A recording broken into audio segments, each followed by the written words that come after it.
どうも、ホゲです。今回はパストラミビーフを作っていこうと思います。特に目的もなくスーパーをぶらついてゲットした牛もも肉でやっていきます。まずは肉の重さの 5% の塩。多少多くても後で塩抜きするんでなんとなくでいきましょう。そしたら漬け込み用のソミュル液作っていきます。コリアンダーシードを大さじ2、ブラックペッパー大さじ1、ローリエ2枚とグローブを5本、シナモンを割って入れます。最後に砂糖、水1カップ。火をつけて沸騰するまで待ちます。沸いたら 2,3 分煮出して、あとはもう火を止めていいです。完全に冷めたらジップロックにお肉を入れてソミュル液を入れます。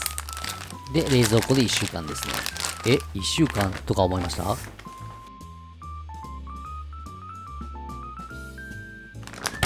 途中肉をひっくり返しながら1週間経ちました。めちゃめちゃ色抜けて悪なったビンチョウマグロみたいですね。だいたい1時間ぐらい塩抜きします。その間にスパイスの辛いコリアンダー、ブラックペッパー、ローズマリー。辛入りしとくとスパイスの香りがより引き立つのでおすすめです。焦がさないように中火ぐらいで熱くなりすぎないように切っていきます。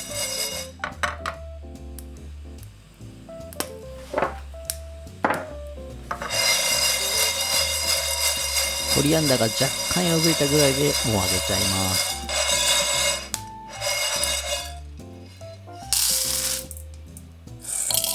冷めたらグラインダーで粉砕。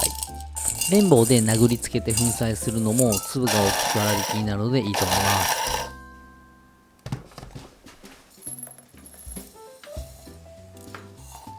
す。追加で乾燥したオレガノ。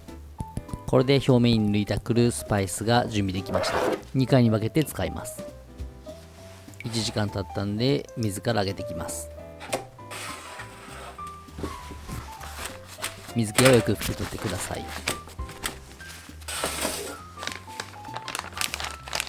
そしたらジップロック的なものに入れてさっきのスパイスをまぶしていきます。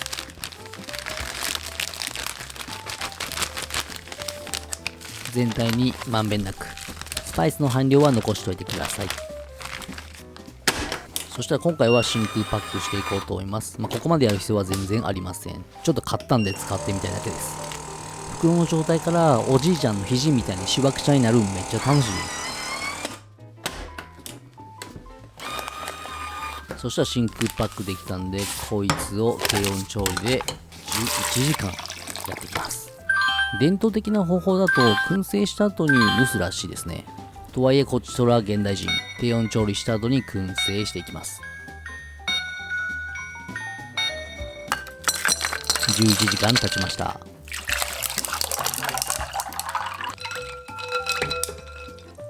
こいつを一旦急冷します。すぐに食べない場合、常温で置いとくと細菌が増殖するかもしれないんで、必ず急冷しましょう。冷えたらしっかり水気を拭き取って再度スパイスを振りかけます。そしたら燻製に入る前に冷蔵庫で1日乾かします。1日後ですね。今回も桜とピート、ついつい無難を攻めてしまう臆病者。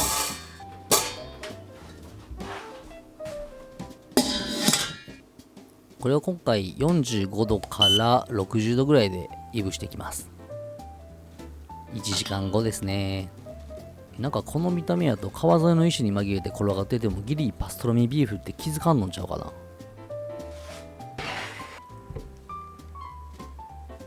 この切る瞬間ちょっとやっぱ緊張しますね。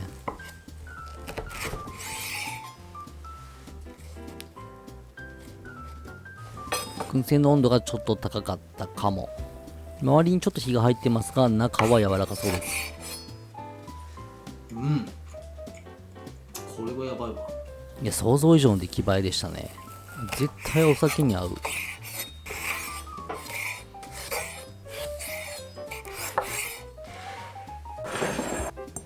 とりあえずバッチリ合うマヨネーズ作っていきます。塩、マスタードを入れて攪拌。サラダ油を入れて攪拌。またサラダ油を入れて攪拌の繰り返しです。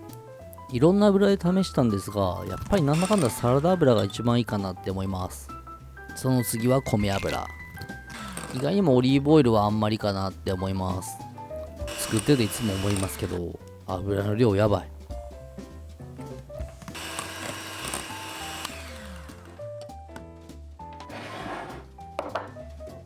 そしたらマスタードと粒マスタード、出来たてのマヨネーズ、黒胡椒とチリパウダー。こいつ使って何すんねんってことなんですけど、サンドイッチを作ります。サンドイッチといえばレタス。レタスのないサンドイッチとか、ドラえもんのいないドラえもんみたいなもんですからね。トーストしたパンにチーズ、レタスをたっぷり、パストラミもたっぷり。生きて焼いてるでしょ。上の方焦げてるんですよ。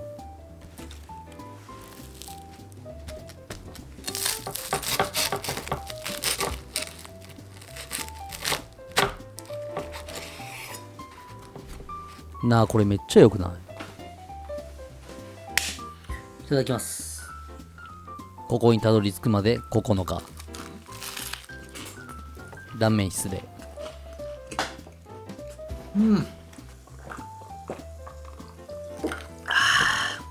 めちゃめちゃうまい。これ6個くらい作ってストックしといた方が良かったですね。スパイスの強い刺激と意外としっかりついてる燻香で、肉も程よい噛み応えで、シャキシャキレタスと相まってガツガツいってまいりますね。ミート肉もガンガン進んできます。美味しすぎて会社にも包んで持ってったし、公園にも持ってって一人で食べました。あなたの周りでパストラミサンドを頬張ってるやつがいたら、それは私かもしれません。ご視聴ありがとうございました。ではまた。